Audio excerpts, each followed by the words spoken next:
Next, we'll be having a speaker speaking on the topic media and Palestinian cause, the road ahead. For that, I would like to invite Leen Saleh. She is a Palestinian refugee and an activist, and she lives in Malaysia, Kuala Lumpur, and she is also the head of PR and media in Friends of Palestine. So I would like to invite Sister Steen to come and present on the topic media and Palestinian cause road ahead. Thank you so much, Mr. Anis, and good evening and good night, ladies and gentlemen. I'm very happy and pleased to take a part in this forum. Thanks for having me, and I'm more than happy actually to represent Friends of Palestine and as well as the Palestinian International Forum for Media and Communication.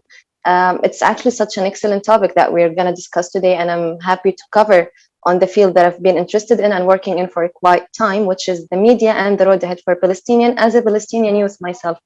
But actually, before moving into this discussion, let's remember that one thing that I want to frame in this speech and the word I'm giving, that remind everyone that the mainstream media and largely the West one support Israel perspective and point of view and foreign policies as well, which is not a huge surprise for all of us. So we need to discuss further, remembering that we are having a big challenge now in supporting and raising the voice as Palestinians and the Palestinian narrative as well in all means and in different levels we're having for now. Actually, we wouldn't be having here together discussing in this forum unless of the social media and the spark that has started in Sheikh Jarrah neighborhood from the activists and the residents in the Sheikh Jarrah, Min al-Kurd and Muhammad al-Kurd. So the Palestinian uprising and the attacks that has been happening in Al-Aqsa and Gaza actually has made a significant difference this time, allowing every one of us to speak up for Palestine and to keep reminding us that this is an important cause for every human being.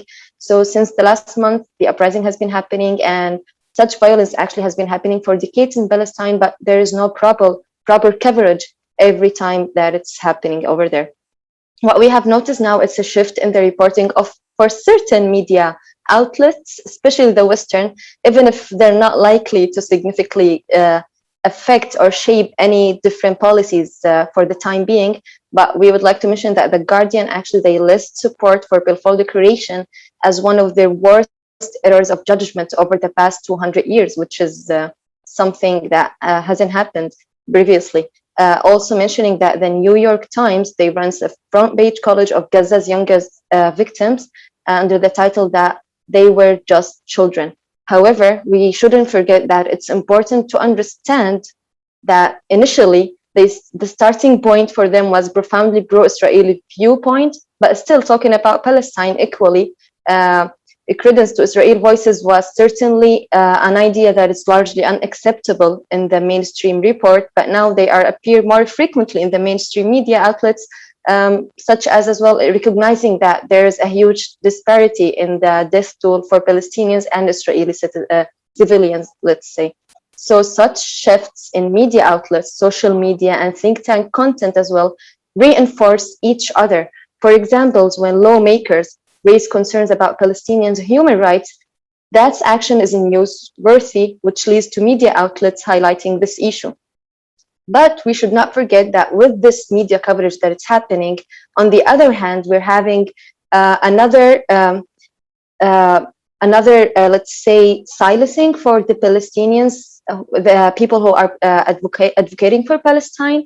Like a week after the Israel bombs completely destroys the EB's Gaza Bureau and the building which has different media streams offices, the AB management, Associated Press in America, they fired a young journalist because she was a part of a Palestinian solidarity group back in her college. So people are consistently fired or blacklisted over the advocacy for Palestinian rights.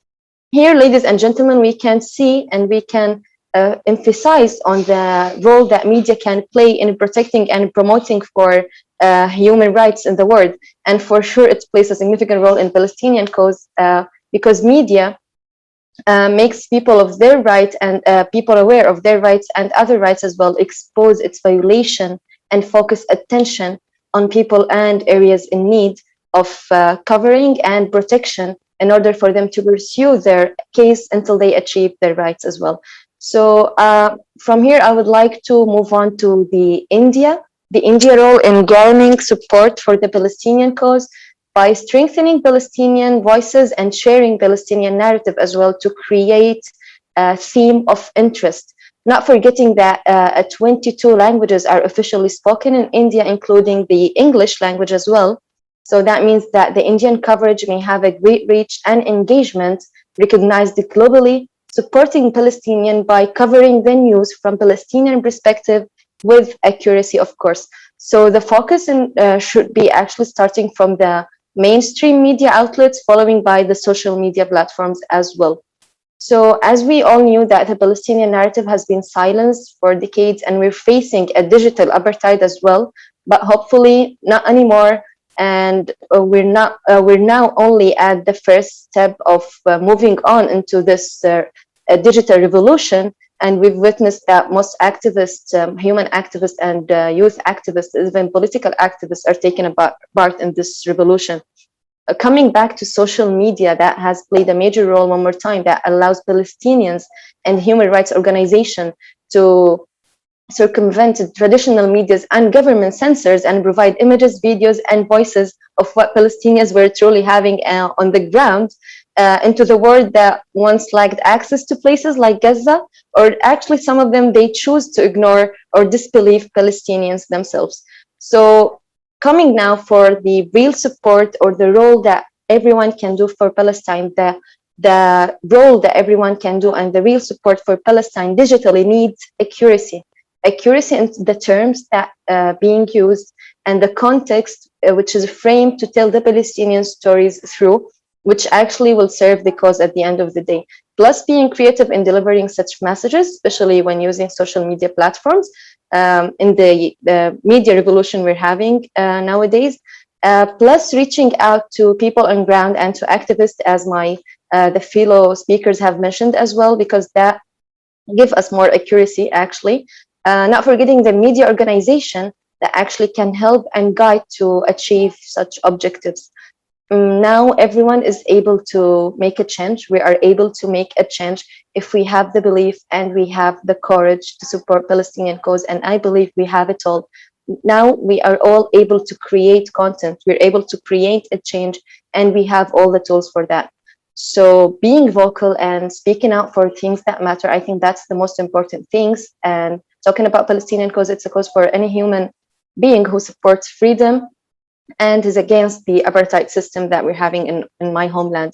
So what we want to mention here is that Palestine has been under occupation for 73 years, and the media coverage has been fluctuating through this years actually. So for now, since we're having this opportunity and since we witnessed that there is a global awareness and change in the covering of the Palestinian narrative, we should take this opportunity as a Palestinian activist and pro-Palestinian supporters actually to continue and to make a dramatic change further in order to sustain this activism, especially on the media platforms. Because the more we repeat a specific messages using main titles and headlines, the main influence we will be having on the audience as well.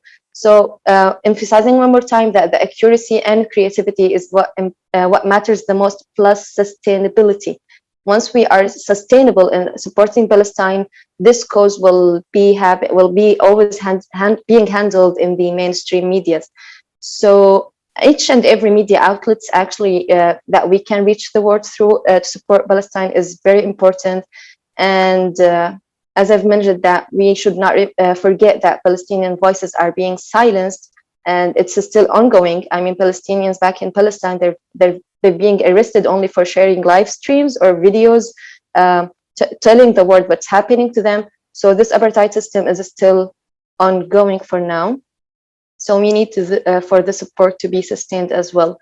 That's all for now that I have, and it's almost brief, but I would love to say that it's a bit comprehensive, and we've tried to deliver the main ideas that we wanted to focus on. And I will end my word by quoting Mahatma Gandhi, saying that truth never damage a case that is just. And thank you so much.